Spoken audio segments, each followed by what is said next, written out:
Uh, Perfect. Okay, so All we right. started. Hello there. Um, for the audience, my name is Mikael Hellstrom. I am with the YMCA Newcomer Connections here in St. John. And this is Camilla. Please introduce yourself. Perfect. Thank you, Mikhail. So I'm Camila Ugarte, and I'm a corporate recruiter with Osco Construction Group based here in St. John. I do the recruiting for most of their staffed and salaried positions, and that's pretty broad in scope. So I guess I'll just provide a little insight in terms of our company, if that's all right. So OSCO is what I like to call a construction entity. And the reason I say entity is because we don't specialize in one particular area of construction. We specialize in multiple.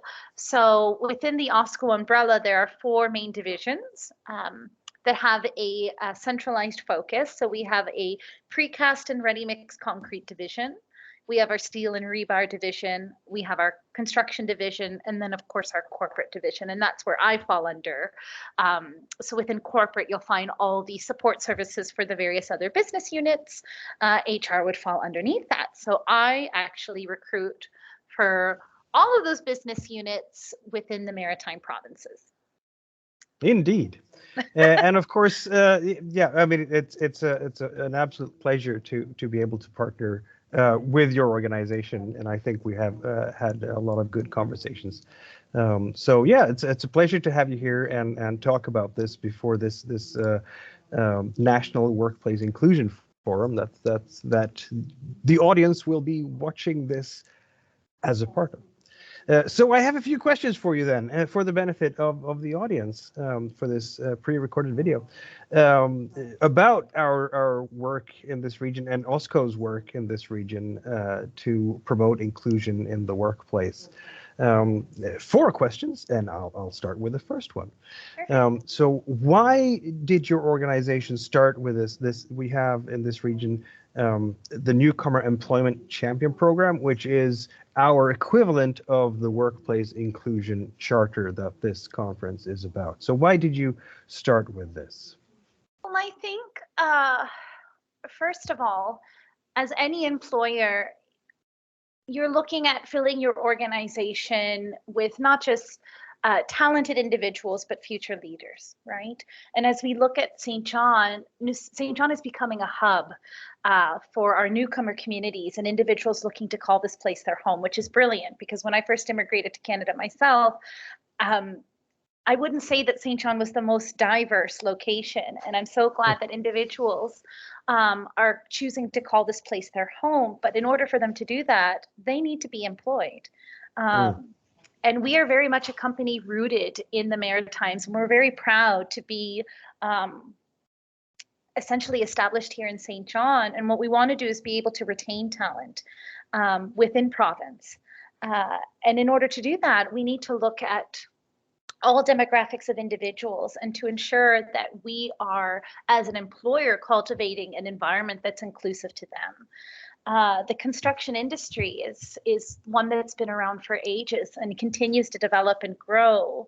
And culturally, we're looking to do that in terms of how we foster inclusivity and a good working environment within our walls. I don't know if that's really answered your question, but Oh, it answers a lot, and I think maybe you've covered some of my other questions already. But let's sorry about let's that. poke on that. Mhm. How has this program helped your organization to understand, prioritize, implement equity, inclusion, and diversity initiatives?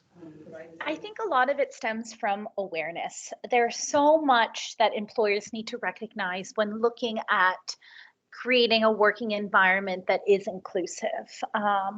There's a lot of things that we need to be mindful of that perhaps we weren't before in terms of when you look at education qualifications and whatnot. A lot of our newcomers who come to Canada are, if not more qualified than a lot of people that we sometimes see locally, and recognizing that learning a little bit that an accent isn't a language barrier or a barrier to employment, understanding that how can we modify our onboarding and learning curve process so that it is a reflective of ensuring that our newcomer employees are really able to integrate into the workplace environment and get a full scope of the expectations from the employer side.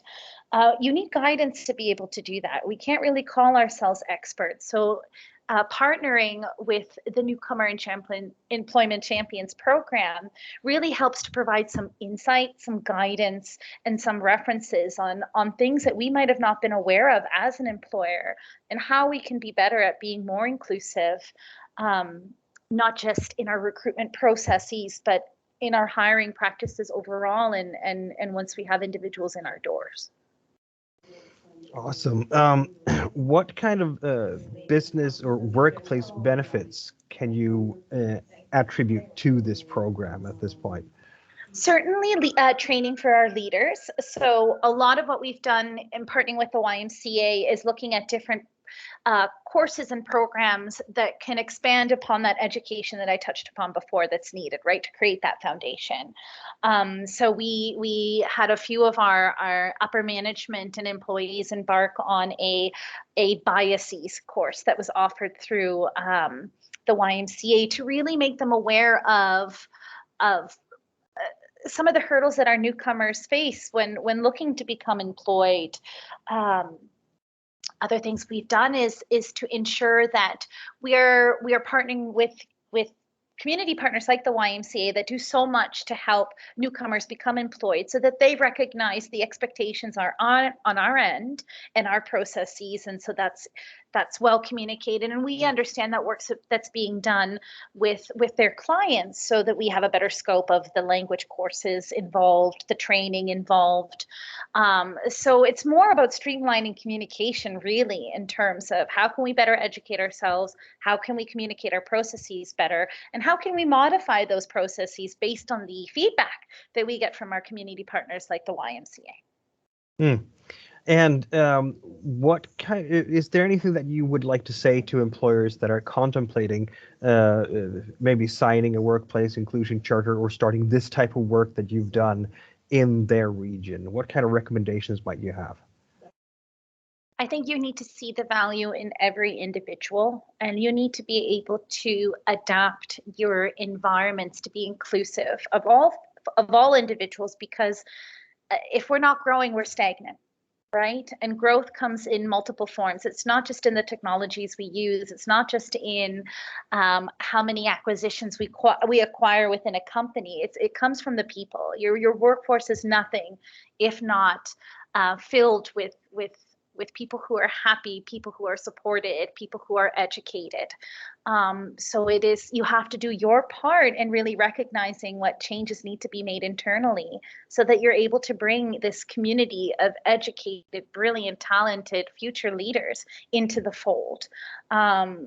It's something that I'm very passionate about, because I came from an immigrant household, and I recognize the hurdles that both my mother and father face when looking to be employed in New Brunswick. And they were both very educated, very brilliant individuals.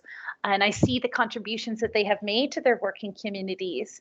And we need to be cognizant of that and help ease that transition, help alleviate those unnecessary hurdles, because at the end of the day, we're all going to benefit from it. Indeed. Thank you so much. And I'm very much looking forward to the rest of this national forum, and all the exciting learnings and new connections and networks that will come out of that. Thank you so much, Camilla. Thank you so much, Mikhail. It was a pleasure.